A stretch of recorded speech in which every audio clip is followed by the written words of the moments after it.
Bem-vindas e bem-vindos ao Literapuc SP. Eu sou Gabriela Raizaro. Eu sou Vinícius Rangel. Hoje conversaremos com Donizete Mazonas e Wellington Duarte sobre dança e artes cênicas. Vamos conhecer um pouco mais sobre os nossos convidados? Vamos lá. Donizete Mazonas é ator, diretor e produtor teatral formado em artes cênicas na Universidade Estadual de Campinas, em 1994. Integrou o Centro de Pesquisa Teatral, CPT, coordenado por Antunes Filho, de 1998 a 2003. Fundou a Companhia da Mentira em 2003, em parceria com Daniela Smith, Gabriela Flores, Gilda Nomati, Liana Mateus, Priscila Gontijo e Silvio Restife, e realizou os espetáculos O que Você Foi Quando Era Criança, de Lourenço Mutarelli, Soslaio, de Priscila Gontijo e Music Hall, de Jean-Luc Lagarce. Em 2019, em parceria com Gilda Nomati, cria a produtora Tatal Filmes para realizar produções nas áreas do teatro e audiovisual. E em 2020, concebem e dirigem e atuam também na peça-filme Os Sentimentos Vastos Não Têm Nome, para a plataforma Em Casa com o Sesc. Possui diversas produções baseadas na obra de Hilda Hilst. Wellington Duarte atua em São Paulo como diretor, bailarino e performer desde 1990 e atualmente dirige o Núcleo Entretanto.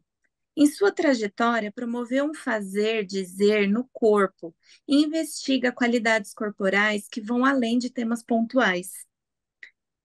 Nesse contínuo fazer, tem elaborado propostas experimentais da fisicalidade, conectando lógicas, pensamentos e questões insuspeitas no corpo. Os principais trabalhos de 2021, 2022 têm os títulos Posição Amorosa, com concepção e direção de Wellington Duarte, com Daniel Fagus Queiroz e o próprio Wellington. Prêmio Denilton Gomes, de 2022, como melhor intérprete. Em 2020, Em Teu Nome, a partir de O Grande Inquisidor, de Fyodor Dostoiévski, com Donizete Mazonas e Wellington na direção de Donizete Mazonas. Em 2020, Das Distâncias Nulas, duo com criação e interpretação de Wellington Duarte e Zélia Monteiro, dentre outros. Então, muito obrigada pela presença de vocês hoje. É um prazer recebê-los para a gente falar de literatura coreografada. Bom, então, para começar esse papo, eu vou já trazer a nossa primeira pergunta, que é a seguinte: no caso, tanto Wellington como Donizete, vocês fiquem à vontade para começar a responder, e eu pergunto o seguinte: a literatura e a dança são manifestações artísticas, mas elas possuem peculiaridades que as colocam em diferentes lugares na arte, pois teatro e dança, elas envolvem performance, enquanto a literatura, se ela não for declamada ou performada, ela fica restrita ao âmbito da leitura. Para vocês, como funciona a transposição de um texto literário para a dança? A gente fez em 2010 um trabalho que se chamava Ruth Lunada, que é a partir da novela da Hilda Hilst, homônima da Hilda Hilst, e dirigida pelo Daniel Fagundes. Esse trabalho é uma novela que tem umas questões de homofobia, de homoeroticidade. É um homem que se apaixona pelo namorado da filha, ele é filho de um banqueiro, e essa relação passa a ser não aceita e acaba que o namorado da filha e amante do pai acaba se matando. Enfim, é uma novela bastante forte, bonita, e nós fizemos em 2010. Mas, quando a gente pensou em trazer essa novela para a cena, a gente não estava necessariamente querendo, obrigado a contar essa história. Para a gente, como a escrita da Hilda, ela é uma escrita muito visceral, ela fala do corpo, o corpo é muito presente na literatura da Hilda. e as tensões também são muito fortes. A escrita da Hilda é uma escrita, de certa maneira, bélica, né? O embate verbal ele é muito forte, o embate entre as questões é sempre uma guerra, é uma luta a escrita da Hilda. A ação da escrita da Hilda com a linguagem é sempre uma luta, né? Existe até um texto que a gente fala no Ruth Lunada, que é sobre isso, né? Bem-vindo Sol, atraca comigo e dispara uma luta, eu e meus alguém. Então, esse embate entre essas mil vozes que a povoam e que povoam a literatura dela, e esse embate com a linguagem. Então, a escrita dela, ela é feita de muita luta, luta do homem com o divino, a luta de si com o mundo, com o tempo, a finitude, não ligados a contar a história, mas qual é a força que movia, a história. A força que movia a história para a gente era a relação com o desejo e a ética do desejo. Se o desejo tem uma ética, né? Se ele obedece a uma ética. E as pulsões do desejo. Então, a gente, a partir dessas questões que estão fortemente traçadas no texto, a gente trouxe para o corpo. Como é que a gente traduziria no corpo essas questões que estão impressas ali na literatura? Aí a gente tem coisas que já estão contando a história. São dois homens, né? São dois homens. É uma relação onde os corpos desses dois homens estão muito próximas. A relação entre eles é sempre entre um lugar de afeto e de luta. Os dois corpos, mesmo você nunca vai saber se eles estão se amando ou se eles estão brigando. Esse lugar dos dois corpos que tem um desejo de se fundir, de se penetrarem. Tem essa ideia de um penetrar no outro. Então, são forças corporais que regem esses embates e não estávamos necessariamente nos obrigando a contar a história do pai que se apaixona, mas o que isso gera no corpo, o que esse desejo gera no corpo, o que a impossibilidade de concretização desse desejo também gera, que pulsões ele gera no corpo e que tensões ele gera no corpo. Então, o nosso olhar para a literatura e trazer essa força da literatura foi por aí. Afora isso é uma questão a força que movia. Outra coisa como é que a Hilda estrutura, qual é a linha de estruturação da narrativa da Hilda? A Hilda tem muitos recursos de estrutura de narrativa. A poesia está muito presente como um corpo também dentro do texto dramático, e não só a prosa é poética, mas como a própria poesia, a estrutura de uma poesia, ela permeia todo o corpo do texto da Hilda. Quer dizer, se você for analisar, eu que já trabalhei sobre várias obras da Hilda, ela tem o modus operandi, sei lá como é que fala essa palavra, o modo de criar, de operar a escrita, ela tem muitas semelhanças, se você vai ler as novelas dela, né? Tem muita semelhança. Então, olhar para essa estrutura também de narrativa, como é que ela estrutura a narrativa dela, quais são os recursos que ela utiliza para a narrativa na literatura e como a gente transpõe esses recursos também para a linguagem da dança. Quer dizer, você faz uma espécie de espelhamento, não com o objetivo de ser de uma identificação, mas de similaridades, de parecências, quais são os recursos que ela usa ali que eu posso usar aqui na linguagem para criar essa coreografia, né? Então, os poemas, eles entraram na construção da obra como um todo, a gente chama de corporeidade da obra. Uma coisa é a física, eu falei primeiro sobre a fisicalidade da obra, o que seria a fisicalidade da obra, e agora eu estou falando o que seria a corporeidade da obra, o que seria, que são os elementos, outros elementos de linguagem que a luz, né, o som, é, o figurino, né, o cenário. Então, esses são os elementos que compõem também a narrativa, né? Então, é, a Hilda também nos serve como uma referência.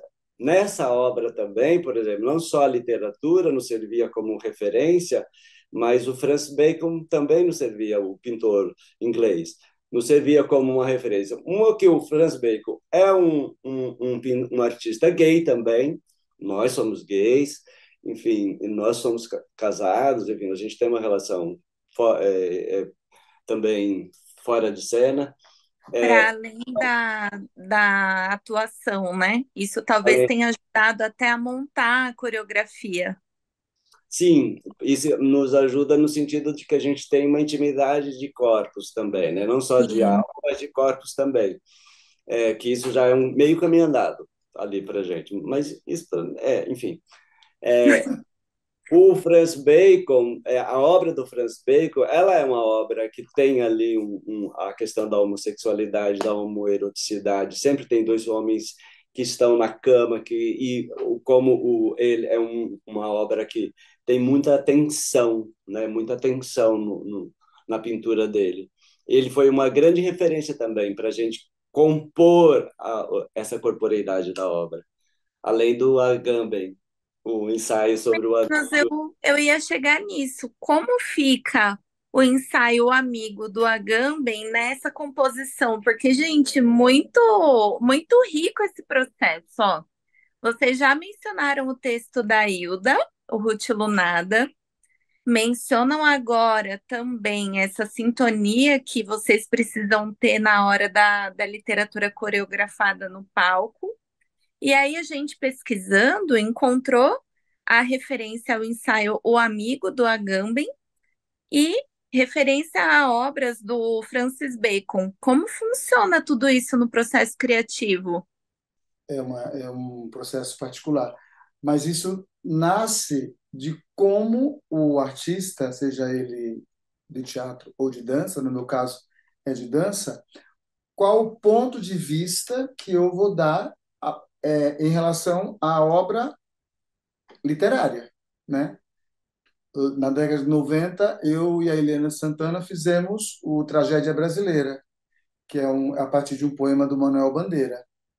No entanto, a gente já tem na nossa história física, de ponto de vista corporal, por exemplo, eu não saberia e não gosto, do meu ponto de vista, de ter que relatar o que está escrito na obra da Hilda, no Manuel Bandeira, o que quer que seja, porque já está lá, você vai ler e você vai ver. Ela não precisa de mim. O que eu posso fazer, talvez eu precise mais da obra para, a partir daí, eu criar um ponto de vista com questões, todas essas que o Donizete já elaborou, já discutiu, já evidenciou. Então, isso eu acho que, no meu caso de trajetória, fica mais fortalecido, porque vai ser um ponto de vista do que eu entendo também da linguagem da fisicalidade, do corpo, né? Esse descolamento essa não necessidade do corpo ter que explicar alguma coisa, que é uma grande questão. Até hoje muita gente discute isso, né? Senão o corpo, a linguagem da dança fica à mercê de um significado. Então, partindo desse princípio, a gente pode criar paralelos, né? Criar linhas de forças. Eu, com o meu histórico, o meu ponto de vista, com o meu trabalho o corpo, esse corpo tem o básico, articulações, vetores, expressões, e qual que é a relação que eu vou construir com forças fundamentais do texto, do Manuel, da Hilda, né? Mesmo se tem um personagem, no caso do Tragédia, são dois personagens, era Maria Elvira e Misael. Misael, que faz muito tempo. E é muito lindo, mas de nenhuma maneira, em nenhum momento a gente ficou de traduzir o que estava naquele poema genial do Manuel Bandeira. No entanto, o trabalho rodou muito tempo, ganhou alguns prêmios na época, teve críticas muito legais, mas a gente foi pelo um processo de subtração. Entendeu? A gente vai naquele lugar, o Misael é assim, assado, é cozinhado, mas como isso vai subtraindo no meu ponto de vista da fisicalidade. Claro, aí eu vou chegar numa expressão que talvez a gente faça, é isso aqui que vai no ponto de vista da tragédia brasileira, que pode, às vezes, ser interessante ou não. Aí isso é uma outra questão. Mas, é, então, eu estou falando isso porque foi muito bom quando aí eu conheci o Doni, a gente trabalhou não só o Ruth Lunada, mas você dirigiu também O Onde Onde os os Começos, Começos. também, que é a partir de um outro texto da Hilda. Fizemos também do Dostoiévski, e o Doni também parte desse princípio, né? Porque fica muito difícil, a gente fica até refém de um texto da Hilda ou do Manuel, que são geniais. Então, a gente vai criar a partir da linguagem do corpo, da linguagem da fisicalidade, da corporeidade, que aí o Doni já trouxe também, porque não é só o corpo, né? É o corpo da luz, é o corpo do som, é o corpo, né? Essa relação que você vai assistir, não vai assistir o Wellington dançando, você vai assistir uma relação de forças, né?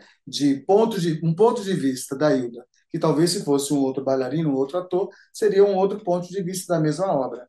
Mas eu quero dizer que a gente também foge desse lugar de eu ter que representar, entendeu? Aquele personagem que morreu, entendeu? É mais um campo de forças e como eu atuo nisso. A Sim, pintura é a linguagem independente, né? A dança também é uma discussão já do século XIX. Ela não precisa estar referenciada a uma historinha, né? Mas se a gente pergunta, mas ele está querendo dizer o quê? Né? Então, tudo bem, mas é porque isso está culturalmente já estabelecido, né? Ele quer dizer o quê? E tem alguns coreógrafos que trabalham também assim com esse lugar e que é genial e que é ok, que é muito bom.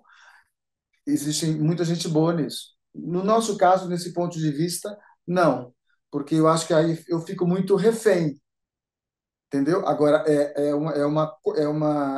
por isso que é um trabalho de pesquisa, de ver que expressão, que materialidade corpórea, né, que a gente pode chamar da coreografia, que deslocamento, que relação nós temos, que a gente fala, não, assim a gente tá traduzindo, está dando o nosso ponto de vista do Ruth Lunada, do Onde os Começos, entendeu?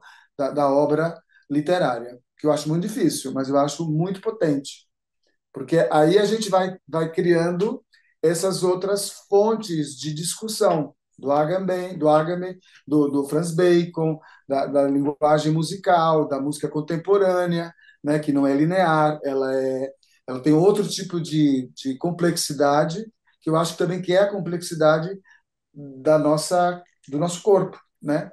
Do nosso corpo. A gente não sabe, como diz Spinoza, o que pode um corpo, né? Eu desconheço ainda o meu corpo. Então é como você vai reler a Hilda, você vai redescobrir o Ruth Lunada num outro ponto de vista, né?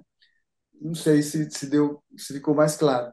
Mas o que eu quero deixar bem assim, mais explícito é muito importante o coreógrafo, o bailarino, o ator, enfim, saber qual o ponto de vista dele, da linguagem dele, que não é a literatura. Eu vou trabalhar no palco, ou na rua, dançando, cantando, não importa. Mas não é a literatura, entendeu? Porque se eu quiser ler, eu vou para minha casa, pego o livro e leio. Agora, ali é um ponto de vista daquele grupo, daqueles dançarinos, bailarinos. Desculpa, Vinícius, eu me empolguei. Imagina, que isso. Tem um ponto, Wellington, que eu acho que você tocou, Donizete também tinha tocado, que para nós ele é fundamental, de que não é, digamos, a literatura como base, a literatura é o ponto de partida. para uma outra linguagem, para uma outra manifestação artística, o que para nós é muito importante e, de certa forma, até libertador, porque a gente passa a olhar para a obra da Hilda, do Dostoiévski, do Manuel Bandeira, a partir de um olhar muito mais amplo, muito mais global, né? Né, na falta de uma outra palavra, né? Aí surge eu tenho uma curiosidade em relação a isso, que você falou de música, né? E música é o meu objeto de pesquisa justamente no doutorado.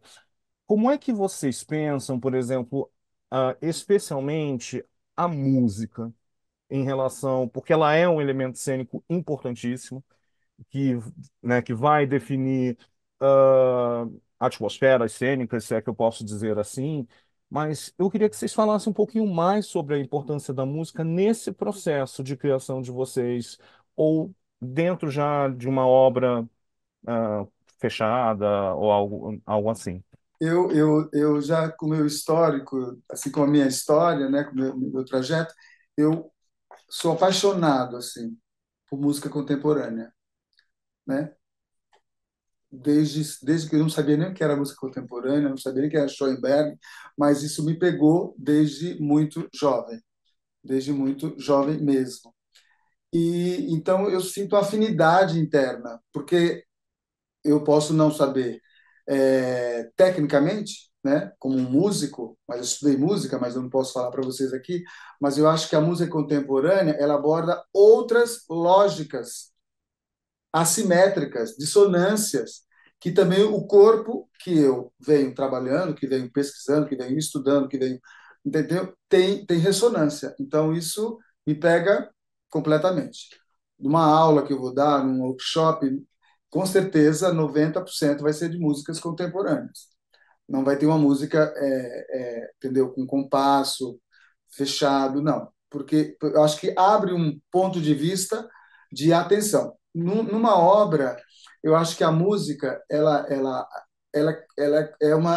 não é não é um clima que ela dá. Pelo menos eu não gosto disso. Para mim, ela interfere, ela é um pensamento coreográfico. Por isso que é difícil, qual o momento que ela entra, né?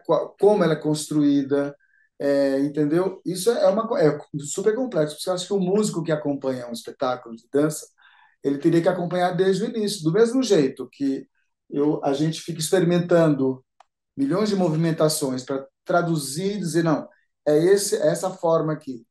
A música deveria entrar também, não como sabe, um ponto de vista só de climas. Também que é legal, quem usa, ok. Mas eu penso a música como uma intervenção coreográfica, como a luz, entendeu? Como a luz, como a cenografia. Claro que pelas condições financeiras oficiais, a gente não tem condições de ter uma equipe toda discutindo isso, né? Mas quando o músico também já tem um pensamento assim, já é muito importante, né? Por exemplo, no Ruth Lunada, uma das últimas apresentações que a gente fez no Sérgio Cardoso, mas no teatro menor, no teatro pequenininho, teve um debate com um especialista da Hilda, eu nunca lembro o nome, estou ficando velho. E ele nunca, não tinha assistido ainda o trabalho. E ele falou uma coisa que me emocionou muito. Ele falou: se vocês trabalharam com os nervos da Hilda. Eu falei: então a gente afinou, entendeu? Não estava fora. Vocês pegaram os nervos, porque a Hilda era o tempo todo a luta com as palavras, que não é diferente do pensamento da música contemporânea, né? Você pode trabalhar a partir de um tema ou não, a partir de uma sonoridade e transformar em intensidade, em dimensão, para transformá-la numa expressão musical, né? Interessante. Então acho que a música, a luz, o figurino, o corpo, a relação, eu acho que tudo isso faz parte do pensamento coreográfico. Então a música não pode vir assim só porque ela é bonita, ou porque ela é feia, ou porque ela é torta, ou porque ela é linear. Não, ela tem que também está no ponto de vista, no caso da direção, ou dos diretores, né, das diretoras, do ponto de vista do núcleo, que traduza o que eles estão trabalhando. A gente está falando de literatura, né? A obra da Hilda, a obra do Dostoiévski. Entendeu? Eu acho que a música é tão importante, é muito importante, tão importante quanto a minha ação. A gente Ela define, a música define um lugar, define uma atitude, ela interfere no espaço. Música, figurino, corpo, espaço. Espaço em movimento, espaço em relação. Então, eu acho que tem essa força, Vinícius. Você é músico? E tem outra coisa, a música por exemplo, a natureza do som é uma natureza, como ela é onda, ele chega primeiro. Ele penetra em você, ele te invade muito antes do que a imagem, entendeu? Então, ela é uma linguagem bastante impositiva. Quando você está pensando numa correlação de forças de linguagem, né? Por exemplo, da música, da luz, do corpo, da dança, do movimento, da fala, enfim. Nessa correlação, se ela é muito impositiva, você não tem esse pensamento mais horizontal, que tem um pensamento da arte contemporânea, né? A gente está falando, vamos deixar bem claro isso, que a gente está falando que a dança de que a gente está falando é um pensamento de dança mais ligado à dança contemporânea. Existem 10... A dança popular, pelo contrário, a utilização da música tem uma outra função, né? A música numa dança ritualística tem outra função, a música na dança clássica, que está muito ligada ao romantismo, tem uma outra função, quer dizer, ela é o que conduz toda a movimentação. No pensamento mais contemporâneo da dança, a relação com a música é um pouco diferente, é muito, muito próximo também de um pensamento da música contemporânea, né? A música pode entrar no espaço e a minha relação com ela não é de dançar ela no sentido rítmico, literal, mas eu posso me relacionar com esse som a partir da textura, né, a partir das intensidades, enfim, tem vários elementos constitutivos da música com que eu posso me relacionar, não necessariamente colando o meu movimento àquele. Então, tem um pensamento aí de utilização da música que está ligado a um pensamento de coreografia ou de dança contemporâneo. Então, vamos deixar isso, para não dizer que isso está certo, que isso está errado, que aquilo lá é bom, que isso é ruim, que isso não é isso. Entendeu? Até porque você está trazendo uma questão que a gente pode conversar. Existe um ritmo no próprio deslocamento do nosso corpo. Uma musicalidade, entendeu? Uma musicalidade. Além da musicalidade, o ritmo das relações de forças num espetáculo, né? De luz, de som, de deslocamento dos corpos, entendeu? Então existe também esse ritmo, essa pulsão, né? Que a gente precisa ficar atento, né? Então, acho que as forças são muito importantes aí, e a música, ela é dificílimo de colocar no espetáculo mesmo, é muito Nós difícil. vamos colocar um trecho do momento em que vocês estão encenando aquele embate, que é meio um abraço, é meio uma briga, a gente fica na dúvida. É interessante você falar isso, porque quando a gente vê o teaser e essa parte, bom, o site do Donizete tem umas coisas assim que a gente se encanta, né? Essa coreografia que vocês fizeram, ela é de tirar o fôlego.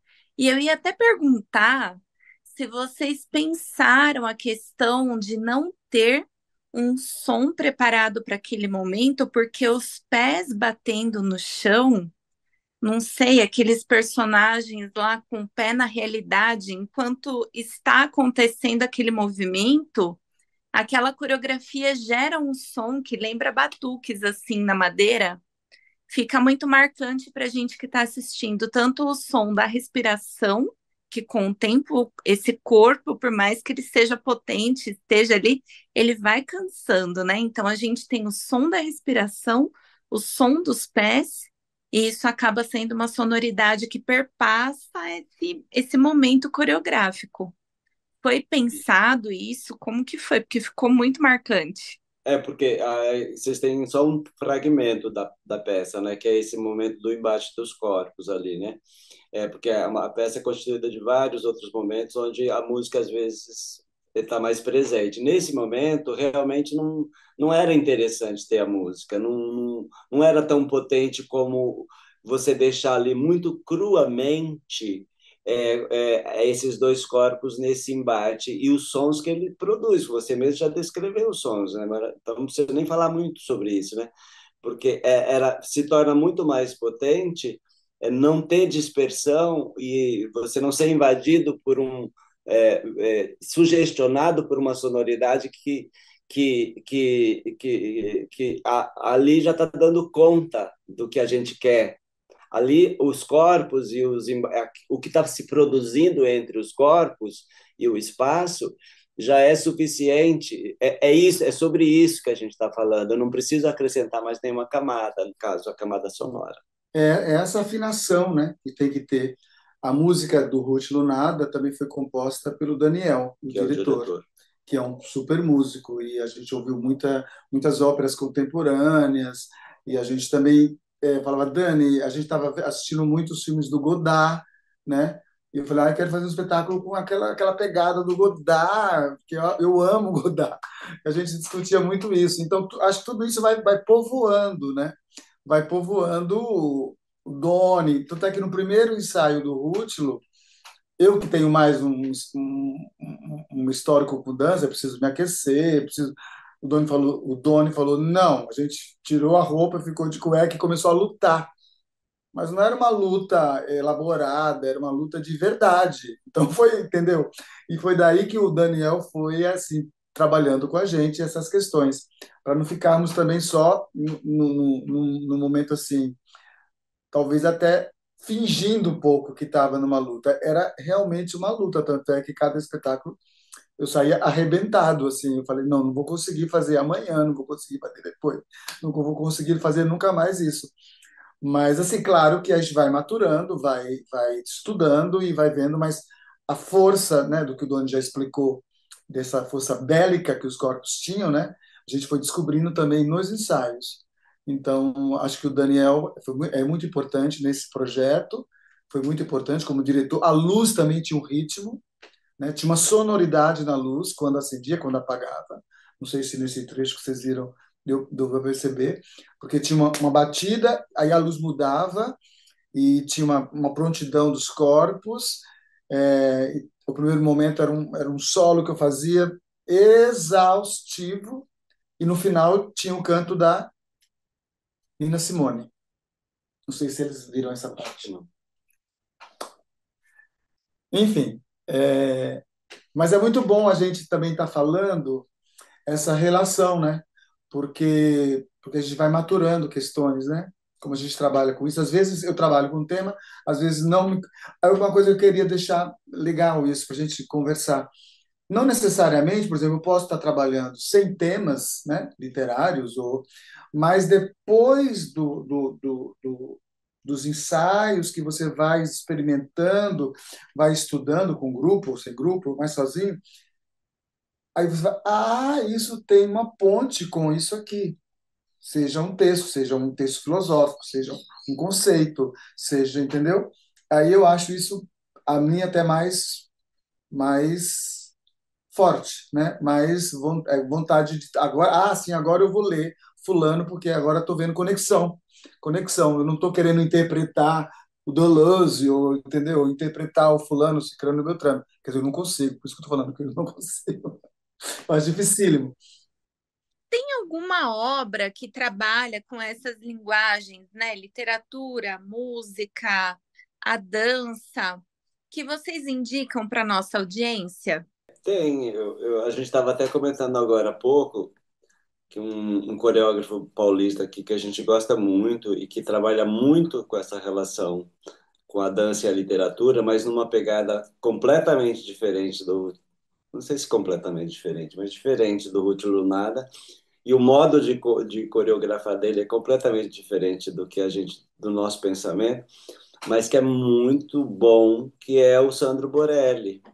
O Sandro Borelli é um coreógrafo aqui de São Paulo, bastante conhecido. Ele tem um grupo chamado Carne Agonizante. Ele tem um espaço ali na Barra Funda. Ele e a companheira dele, que também é bailarina, Vanessa Macedo, são duas figuras muito importantes da dança paulista. E o trabalho do Sandro tem uma relação fortíssima com a literatura, muitas vezes. Ele, por exemplo, já fez Kafka, né? Ele fez Carta ao Pai, ele fez um espetáculo chamado Bent, que era a partir daquele filme, sabe, dos caras lá do campo de concentração. Ele sempre tem fez sobre o Marighella, fez sobre ele sempre tem uma relação muito concreta com textos e é um trabalho que eu particularmente gosto muito, o Wellington também, e é um coreógrafo aqui de São Paulo que eu indicaria, assim, vamos ver que é muito bom. Eu também lembrei e lembro que a Eliana de Santana, É, parceira antiga, quer dizer, parceira de alguns trabalhos, e ela também ela fez várias obras a partir de obras literárias. E é Clarice Lispector. incrível, inclusive a Clarice Lispector também. Ela fez, então, o ponto de vista que ela traduz para a cena é muito interessante. Aí você vê assim, nossa, a Clarice está lá, sem ser literal, entendeu? Sem explicar, sem. Então, ela tem um processo muito interessante de como ela traz para a cena a obra literária. É uma pessoa que tem muita maturidade nisso. Ela fez o último trabalho dela sobre a Estamira, A Estamira. sobre aquela senhora que viveu no lixão e que tem um filme incrível sobre ela. Ela fez um trabalho sobre uma personagem da Clarice Lispector, de um dos contos. Ela fez um trabalho sobre a Chica da Silva. Sim, verdade. A Eliana, ela tem essa capacidade, por exemplo, de pegar uma personagem e ela vai ali na literatura, mas ela vem com a alma daquela figura e ela faz uma dança daquela figura, sem necessariamente contar a historinha também. Ela não está preocupada com isso, mas você olha para ela em cena e você vê a alma daquela pessoa. Aquela personagem está ali dançando diante de você. O mundo daquela personagem está ali dançando diante de você. A maneira da Eliana de Santana. São dois lugares muito lindos É, dessa relação de dança e literatura. acho primoroso, sim. É. Que papo incrível. Eu, antes de Sim. finalizar, quero agradecer demais a Gabi, Donizete, Wellington, muito obrigado pela presença. E assim, terminamos mais um Literapuc. Se você quiser acompanhar as notícias e o conteúdo produzido pelo nosso programa, basta seguir os nossos perfis nas redes sociais. Até mais. Até a próxima. Muito obrigada pela sua audiência.